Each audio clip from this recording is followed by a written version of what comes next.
Hello everyone, ये है आपका प्यारा सा नया channel SK easy chemistry. Okay, आज हमारा पहला चैप्टर है क्वांटम केमिस्ट्री। ओके, जिसे हम फिज़िक्स में क्वांटम मैकेनिक्स कहते हैं।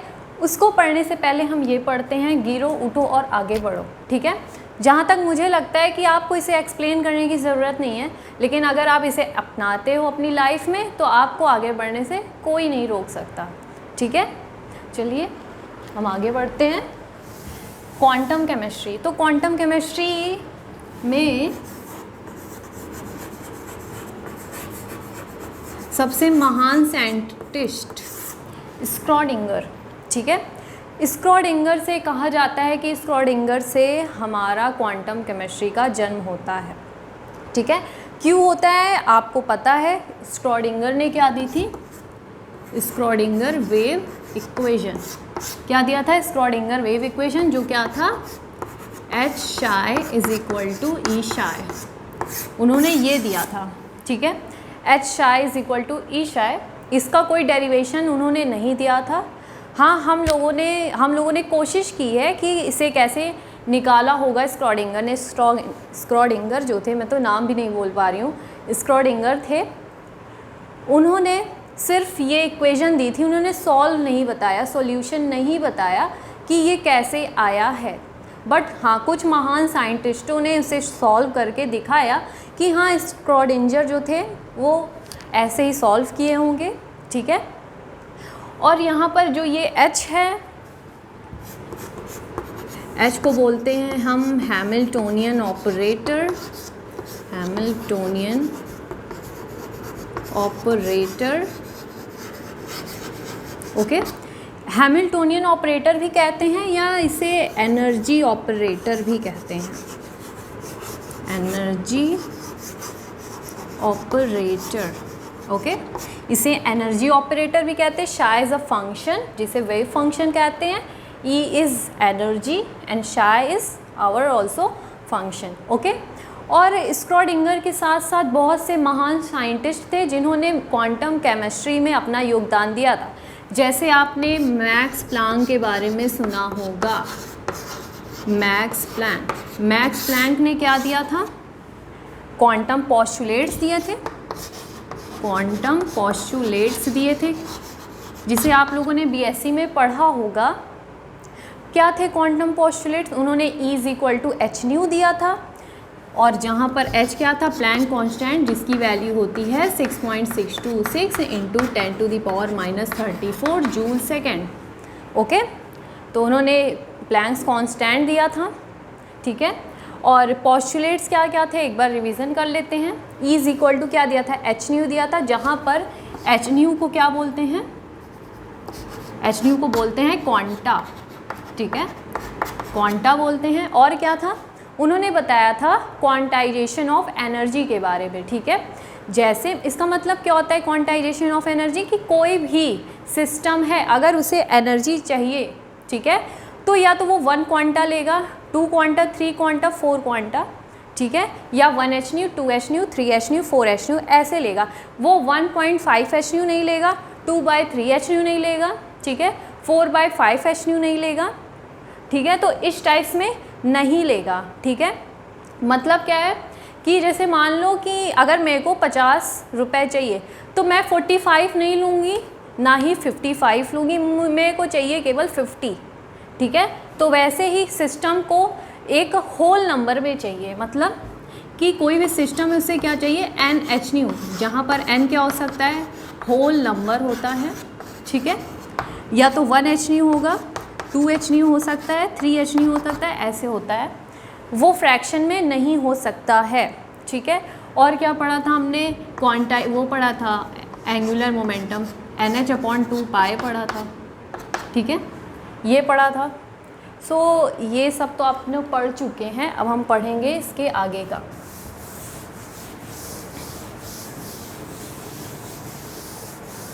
चलो आगे क्या है कि सबसे पहले हम ये जानते हैं कि क्वांटम केमिस्ट्री है क्या, क्वांटम केमिस्ट्री कहाँ से आई, क्वांटम केमिस्ट्री के एग्जाम्पल क्या है।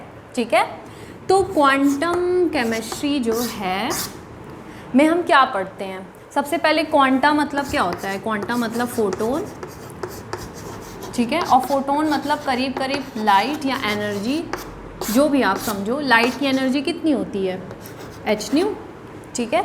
एनर्जी क्या होती है, hν के रूप में आती है, ठीक है। तो हाँ, तो अब देखो हम क्वांटम केमिस्ट्री में क्या पढ़ते हैं, कोई भी केमिकल रिएक्शन हो, ठीक है, कोई भी केमिकल रिएक्शन हो उसमें हम उसके ग्राउंड स्टेट के बारे में पढ़ते हैं, ट्रांजिशन स्टेट के बारे में पढ़ते हैं और एक्साइटेड स्टेट के बारे में पढ़ते हैं, ठीक है। उसके ग्राउंड स्टेट, ट्रांजिशन स्टेट और एक्साइटेड स्टेट के बारे में पढ़ते हैं, ठीक है। और जैसे कोई इलेक्ट्रॉन है, ये इसका ग्राउंड स्टेट है, तो यहाँ पर इसकी एनर्जी क्या होगी, ये एक्साइटेड स्टेट में गया है, वहाँ उसकी एनर्जी क्या होगी, ठीक है। ये इसका क्या है, ट्रांजिशन स्टेट है, तो यहाँ से उसकी एनर्जी क्या होगी। आपने केमिकल काइनेटिक्स अगर आपने पढ़ा होगा तो केमिकल काइनेटिक्स में ये हम ग्राफ बनाते हैं, एंडोथर्मिक, एक्सोथर्मिक में, वो सब कहाँ से डेराइव होकर के आया है, क्वांटम केमिस्ट्री से डेराइव होकर आया है, ठीक है। अब हम कुछ एग्जाम्पल्स देखते हैं क्वांटम केमिस्ट्री के। जैसे आपने वो देखा होगा lamp, solar lamp, fluorescence lamp देखा होगा,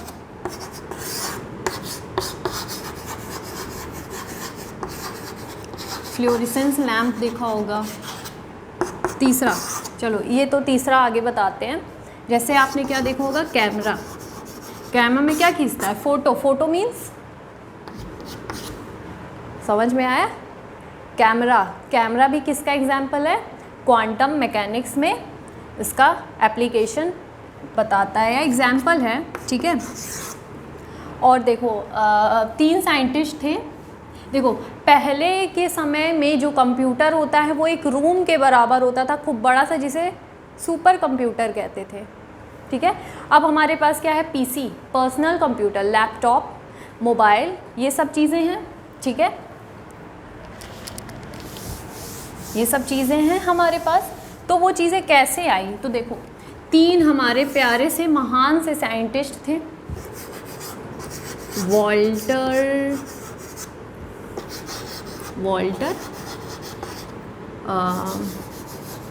ब्रेटन, स्पेलिंग मुझे याद नहीं आ रही है बट आई थिंक सही लिखा है, वॉल्टर ब्रेटन, ठीक है। इन लोग के इतने खतरनाक नाम होते हैं कि कोई बोल भी ना पाए। जॉन बैरडिन, ठीक है। और एक साइंटिस्ट थे हमारे विलियम शॉकली, ठीक है। तो ये हमारे 3 साइंटिस्ट थे। उन्होंने 1947 में क्या दिया था,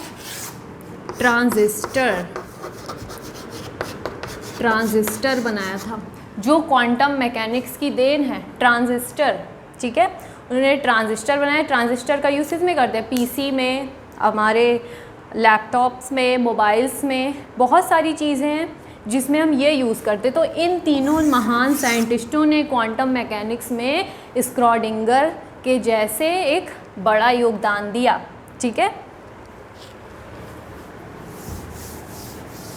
ये हो गया। अब हम एक और एग्जाम्पल पढ़ते हैं, लेज़र, ठीक है। लेज़र क्या है हमारा, लाइट एम्प्लीफिकेशन,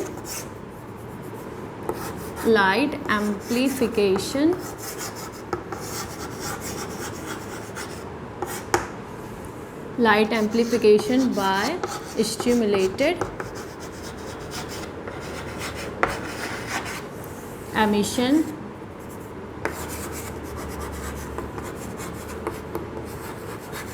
of radiation। अगर मेरे से कोई स्पेलिंग गलत हो जाए तो प्लीज़ मुझे जज मत करिएगा, क्योंकि मैं केमिस्ट्री पढ़ाती हूँ, इंग्लिश नहीं, okay. Light amplification by stimulated emission of radiation, this is a laser, okay. Laser क्या होता है, तो जैसे मान लो कोई एटम है, एटम के अंदर क्या होता है, इलेक्ट्रॉन क्या होता है, घूमता रहता है, ठीक है। जैसे मान लो इलेक्ट्रॉन यहाँ से यहाँ गया, जब वो वापस एक्साइटेड स्टेट से ग्राउंड स्टेट में आएगा तो एनर्जी रिलीज़ करेगा। और जब एनर्जी मतलब क्या है कि एच न्यू, ये कोई इलेक्ट्रॉन है, फोटोन पड़ा, एच न्यू पड़ा, तो मान लो ये यहाँ से वर्चुअल लेवल पे गया और यहाँ से वापस आया, कोई अगर एनर्जी रिलीज़ हुई या फिर एटम में इलेक्ट्रॉन घूमते रहते हैं तो वहाँ से एनर्जी रिलीज़ होती है, ठीक है। That is called laser. Okay, laser का यूज़ कहाँ होता है? कैंसर थेरेपी में, कैंसर थेरेपी में हम यूज़ करते हैं। और फायर गन जो मिलिट्री में यूज़ करते हैं उसमें भी लेज़र का यूज़ होता है। आई सर्जरी, ठीक है, आई सर्जरी में भी हम लेज़र का यूज़ करते हैं, ठीक है। तो ये सब हमारे एग्जाम्पल्स थे क्वांटम केमिस्ट्री के, ठीक है। ये सब हमारे क्वांटम केमिस्ट्री के क्या है, एग्जाम्पल है। अब हम आते हैं मेन मुद्दे पे, ठीक है। हमने पढ़ा H psi is equal to E psi. सबसे पहले हम बात कर लेते हैं ऑपरेटर और फंक्शन क्या होते हैं, ठीक है। तो ऑपरेटर जैसे मैंने बताया था कि जो ये H है वो है हैमिल्टोनियन ऑपरेटर, हैमिल्टोनियन ऑपरेटर, ठीक है। इसे हम एनर्जी ऑपरेटर भी बोलते हैं, इसे हम एनर्जी ऑपरेटर भी कहते हैं। तो चलो ठीक है भाई कि मैम हमने एच ऑपरेटर को हैमिल्टोनियन ऑपरेटर कहते हैं, समझ में आ गया, एनर्जी ऑपरेटर कहते हैं, वो भी समझ में आ गया। बट ऑपरेटर क्या होता है, व्हाट इज़ ऑपरेटर, ठीक है। ऑपरेटर क्या होता है तो समझो, ऑपरेटर अगर हम अर्थमेटिक में देखें तो operator is plus minus divide and multiply, ठीक है। This is operator. ऑपरेटर एक ऐसी चीज़ है, मतलब ऐसा अपना समझो कि ऑपरेटर है क्या, तो अब हमारी लैंग्वेज में समझ लो, एकदम गिरी हुई लैंग्वेज में अगर हम समझे कि ऑपरेटर क्या होता है, तो ऑपरेटर होता है एक ऐसी चीज़ जो किसी भी फंक्शन के साथ अगर हम लगा देते हैं तो वो फाइनल रिज़ल्ट देता है। जैसे मान लो कि यहाँ पर अगर प्लस ऑपरेटर है, 2 और 3 फंक्शन है, अगर इस ऑपरेटर को इस फंक्शन के साथ ऑपरेट करा दे तो हमें फाइनल रिज़ल्ट देता है। जैसे माइनस अगर एक ऑपरेटर है तो ये 5 और 4 फंक्शन, मान लो 5 और एक 4 जो है वो फंक्शन है, ठीक है। तो अगर हम इसे 5 और 4 के साथ ऑपरेट करा दें इस माइनस ऑपरेटर को, तो हमें क्या देगा, फाइनल रिज़ल्ट। ओके, इसी तरह इस फंक्शन को इस ऑपरेटर के साथ ऑपरेट करा दे तो हमें क्या देगा, फाइनल रिज़ल्ट। इस ऑपरेटर को इस फंक्शन के साथ ऑपरेट करा दे तो हमें क्या देगा, फाइनल रिज़ल्ट। ओके, तो ये हो गया हमारा ऑपरेटर। आई होप आपको समझ में आया होगा, ठीक है।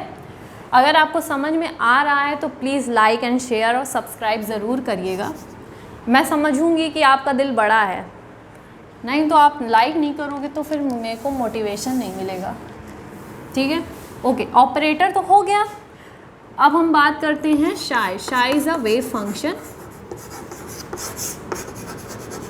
शाय इज़ अ वेव फंक्शन। अब वेव फंक्शन क्या होता है समझो। वेव फंक्शन एक ऐसी चीज़ है हमारी लैंग्वेज में, कौन सी लैंग्वेज, हमारी गिरी हुई लैंग्वेज में, ठीक है। वेव फंक्शन एक ऐसी चीज़ होती है जिसके पास इलेक्ट्रॉन की सारी जानकारी होती है कि इलेक्ट्रॉन कहाँ पर है, इलेक्ट्रॉन ग्राउंड स्टेट में, एक्साइटेड स्टेट में है कि कहाँ पर है, उसकी एनर्जी क्या है, उसकी स्पीड क्या है, सब कुछ पता है हमारे वेव फंक्शन को।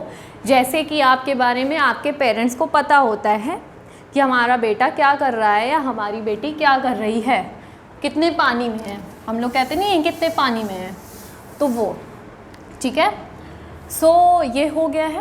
अब हम कुछ पोस्टुलेट्स देखते हैं कि वेव फंक्शन के लिए, ठीक है।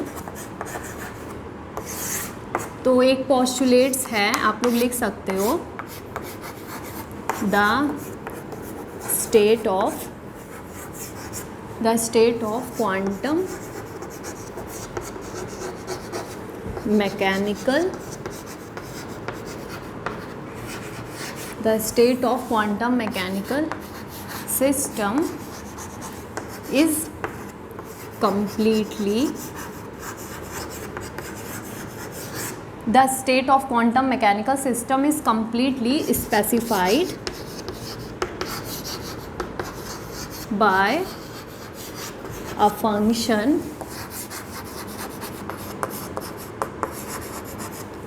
which depends upon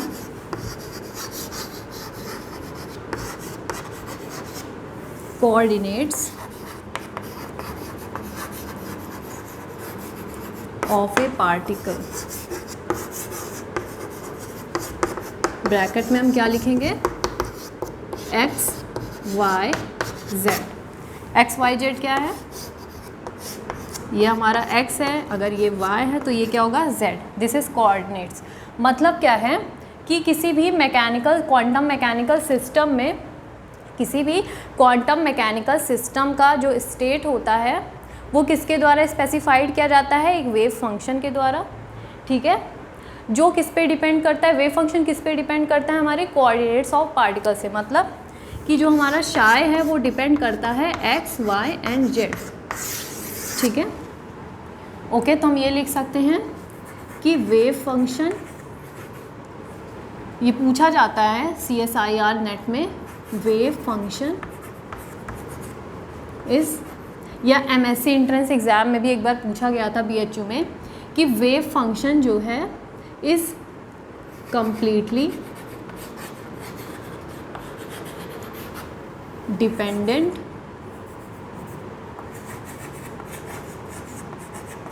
on x y z, मतलब कोऑर्डिनेट्स।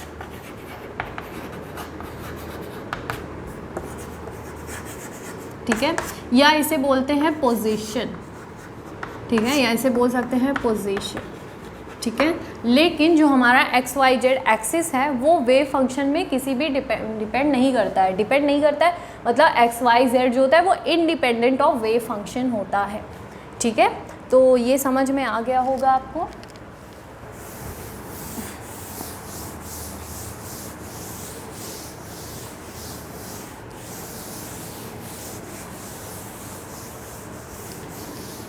अब हम पढ़ेंगे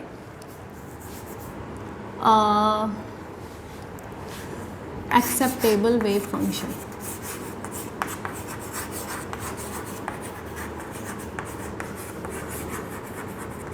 एक्सेप्टेबल वेव फंक्शन मतलब क्या है कि कोई भी, हम मान लो क्वांटम मैकेनिक्स में कोई भी कुछ भी लेते हैं, जैसे मान लो शाई इज़ इक्वल टू ई की पावर 2x, या फिर शाई इज़ इक्वल टू ई की power 0, psi e is equal to x, ठीक, sorry, psi is equal to e की पावर x, या psi is equal to sine x, tan x, या कुछ भी हो।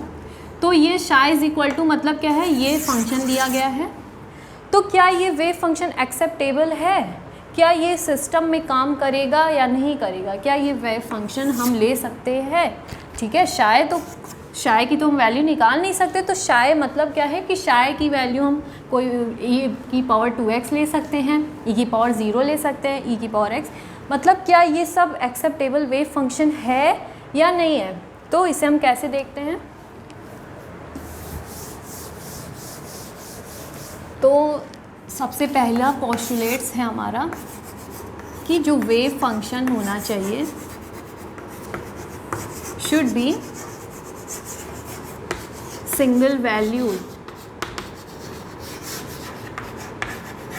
ठीक है, वेव फंक्शन का क्या होना चाहिए, सिंगल वैल्यू होनी चाहिए। मतलब क्या है, डबल वैल्यू मतलब क्या होता है पहले देखते हो। जैसे मान लो 4 है, अब इसको सॉल्व करेंगे तो क्या आएगा, +-2 आएगा। इसका मतलब क्या है, इसकी वैल्यू +2 भी हो सकती है, -2 भी हो सकती है। राइट, कैसे हो सकती है, ये भी तो क्वेश्चन आएगा। तो अगर मान लो +2 का अगर हम स्क्वायर कर दे क्या आएगा 4, -2 का अगर मान लो हम स्क्वायर कर दे तब भी 4 आएगा। इसलिए जो √4 की वैल्यू होती है वो +-2 होती है, कि इसकी वैल्यू +2 भी हो सकती है, -2 भी हो सकती है। तो इसे बोलते हैं कि ये सिंगल वैल्यू नहीं है। तो अगर मान लो इस टाइप का कोई वेव फंक्शन है तो वो एक्सेप्टेबल नहीं है। ठीक है। मान लो अंडर रूट एक्स, ये क्या है, एक्सेप्टेबल वेव फंक्शन नहीं है, ठीक है। तो wave function should be single valued हो गया। जैसे मान लो कि e की पावर x है अगर, ठीक है, e की पावर x, अगर मान लो हमें दिया है कि अगर x की वैल्यू 1 हो तो क्या ये वेव फंक्शन एक्सेप्टेबल है, तो e की पावर 1 मतलब e, हाँ ये वेव फंक्शन एक्सेप्टेबल है। क्यों है, क्योंकि यहाँ पर पहले से ही कंडीशन दे रखी है कि x की वैल्यू क्या है, 1 है, तो इसलिए ये वेव फंक्शन क्या है हमारा, एक्सेप्टेबल है, ठीक है। अभी आगे क्वेश्चन सॉल्व करेंगे तो फिर देखते हैं और कैसे निकालते हैं इसे, ठीक है। सेकंड पोस्टुलेट क्या है कि wave function and it's derivative, it's first derivative should be continuous।